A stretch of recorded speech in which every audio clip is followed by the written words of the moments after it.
Students are struggling to learn online, so schools have hired celebrities to teach for a day. Here's their lesson. Hello! I'm going to teach you about positive and negative numbers. The opposite of happy is sad, joyful, depressed. Opposites in math exist too. The opposite of positive numbers are negative numbers. No matter how large of a positive number you pick, there is always a negative to balance it out.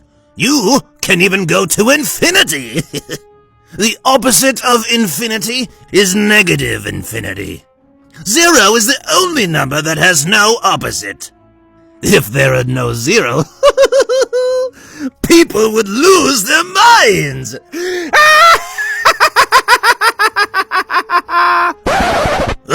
Why so serious?